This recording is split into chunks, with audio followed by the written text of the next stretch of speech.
working from our last example, we can see that when you multiply a number by I, it is a rotation of 90 degrees. But we want to look at what would happen if you, let's say, you multiply a simple number like 1, but let's say by I to the power of 9. Is there an easier way to get that result? So that's what we're looking for. We're looking for multiplying that by I to the power of 9. Is there an easy way we can do that? Well, let's just look over what we've done so far. So let's say we multiply 1 by I first. So we did what we did in the earlier example. We'd end up being I. If we multiply that answer by I again, so we multiply by I again, we will get I squared. Now I squared is minus 1, we get minus 1, and then if we multiply that answer by I again, we would get minus 1 times I minus I.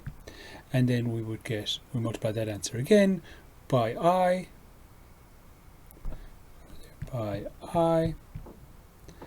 we would end up getting minus I times I, which is minus I squared, and I squared is minus 1, which means we get 1. We get back to our original one. So we just go over that again. So let's say we take 1 in this example here, 1 here.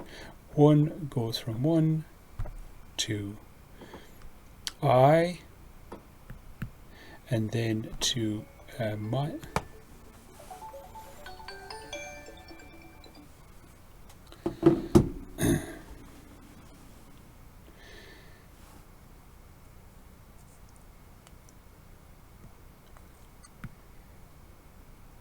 So if we just take a look at that on the Argand diagram of the complex plane, here's our original point 1, and we multiply it by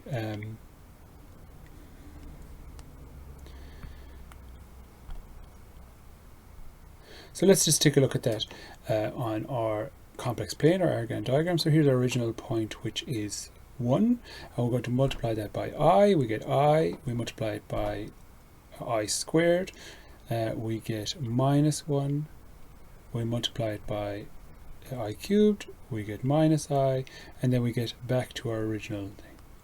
So what happens is the pattern will continue. So this is let me see here now. So this is I squared, I cubed, and I to the power of 4.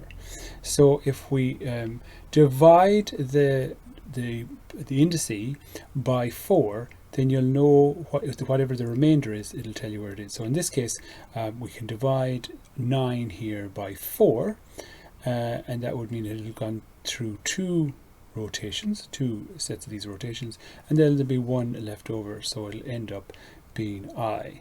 So I to the power of 9 should be just I. And if we look through this, if we go through the sequence, it might make it easier for you to see. So it would go I minus 1 minus I 1. That's the first rotation there, and then it goes I minus 1 minus I 1. It's the second rotation, and then we end up getting I, which is the answer that we had.